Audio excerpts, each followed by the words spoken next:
Hello, Kate. Ella was talking about how each of the characters learns something and their arc is facilitated by Hologram Janeway. Um, does Hologram Janeway also have her own arc, her own goals and interests, or is she mostly there to guide the kids?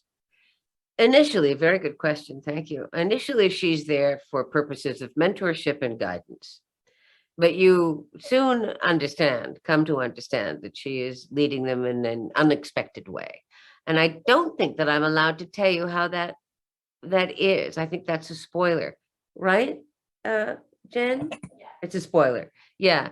So suffice it to say that the hologram is very much like Captain Janeway, has many of her traits and all of her sort of better qualities. And the kids respond to those qualities accordingly. So it's not as if they're responding to some sort of machine. It's very much a collaboration, and it's a very felt relationship she has with these kids. Otherwise, they wouldn't listen, right? What kid listens to an adult who's shouting at them or sternly reprimanding them or simply telling them what to do? A kid listens when the adult is interested in the kid. And that's what Hologram Janeway is with all of these kids. Thank you. Next gig at LRM Online. Yes. Kate, hey, congratulations for being back in Star Trek. How much more of the personality will we see with Captain Janeway, or are we just going to get this feel of like an educational software that she's designed to be? No, as I said a moment ago, that would be futile, to use a good Star Trek expression. She must be fully alive. She must be endowed with vitality, with heart, with a capacity for warmth, great warmth and affection. Also discernment. She likes some better than she likes others. She responds to some more positively than she does to others, and vice versa. So there's nothing clinical about this hologram, nor would it work if it were. It has to be alive, and she is very, very alive. It wouldn't be interesting to me. Do you understand that? As a voice actor, why would I do it? I mean, it has to be. It has to resonate. It has to have all of her human qualities, of course. Excellent. Thank you. Ashley at Fangirlish. Kate, you've done voice work in the past, notably Batman the Animated Series, Gargoyles. What is it like performing a character that you've previously played live action?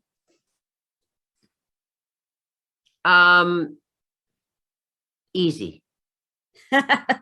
Delightfully and refreshingly easy, which is a wonderful gift after having worked so hard for 7 years to create the real Captain Janeway. To have her in my pocket like that, and to have her spring out with such alacrity and such vivacity makes me, pleases me very much. And it's a pleasure. And at this point in time, 26 years later, it should be nothing short of a pleasure. Thank you. Great. Next, Brittany from Nerds and Beyond.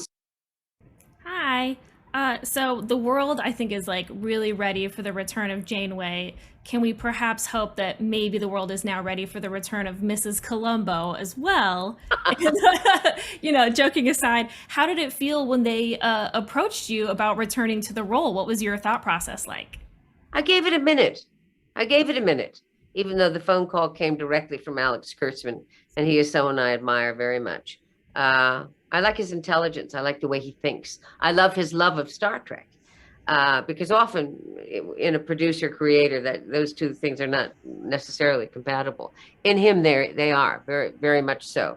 But I had to sit on it for a minute, because my creation of Catherine Janeway was not only wholly invested, but I have to tell you, very, very defining. And that was a decade of my life that never ended. it just keeps going on and on. So the significance of Janeway is very apparent to me. And if I'm going to step into some recording booth and bring her to life again, I better understand that. So after considering that for about, 2 days, I said, I'd love to do it. And it's been great. Awesome. Thank you so much. Mhm. Aaron at Trekcore. Hi, Kate. Thanks for your time today. With this version of Janeway being an animated form rather than live action, I was wondering if you had any input on the design of her animated character as they were working to finalize her look for the show. Oh, that's a wonderful question. And I have to tell you that we were in very close collaboration because it's important to me that my physical features be exaggerated in just the right way. It's easy to get that wrong, but these animators did it beautifully so that the eyes are a little enhanced. The face, I think itself is a little shortened, a little square. The mouth is more facile. Children need to respond to, the eyes, the mouth, and every inch and step of the way, from the hair, which was diabolically difficult for real Janeway. And these guys, Kevin and Dan Hageman, are just terrific to work with. They, there's a genius to animation that I haven't given enough thought to myself.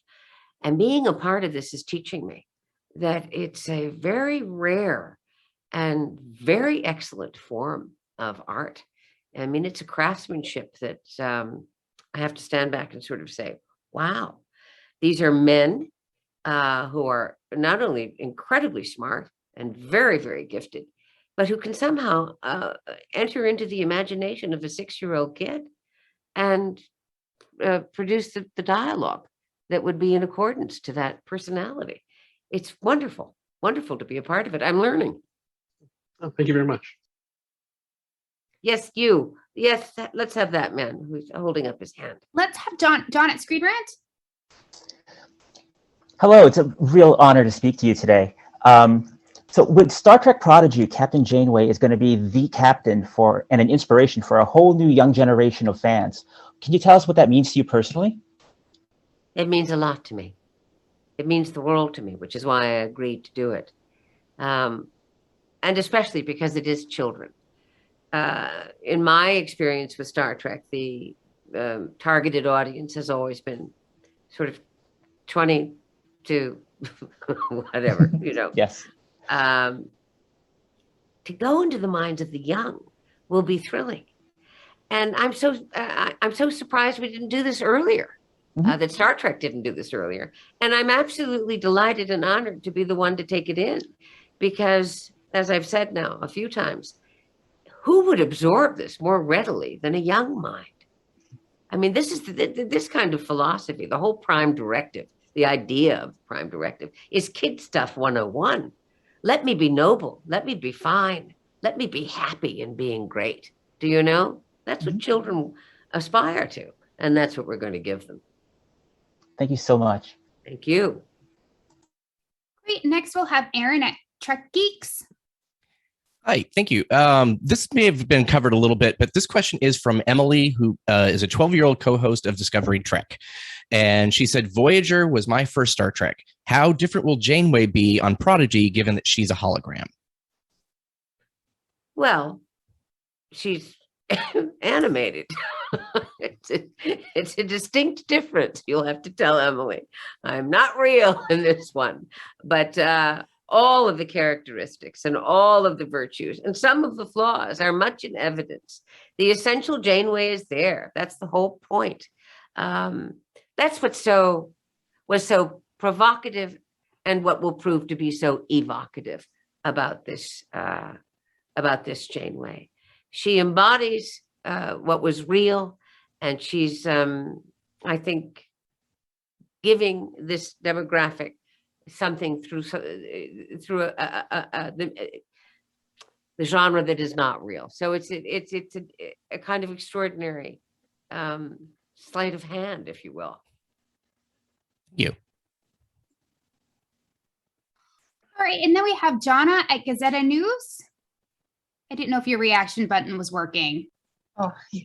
Thank you. Hi, Kate. Thank you so much. My 10-year-old had a blast watching the episode that he watched with me, so their reaction was really good. And how do you think that the rest of like the episodes kids are gonna react to it? How we can expect from the rest of the remaining episodes?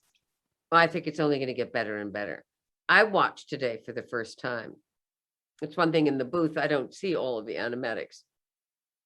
I watched the entire thing today for the first time, the first 2 episodes. And I could see distinctly, I mean, the development of it. As the characters are introduced, you've got to hang in, you've got to really pay attention. I mean, that requires a certain concentration. This is this character, this is what this character will represent, this is blah, blah, blah, blah, blah. And then Janeway appears at the end suddenly, and you know that something terrific is going to happen. And indeed it does, because what happens is she's going to help them motivate that starship into life and into its proper direction. Thrilling.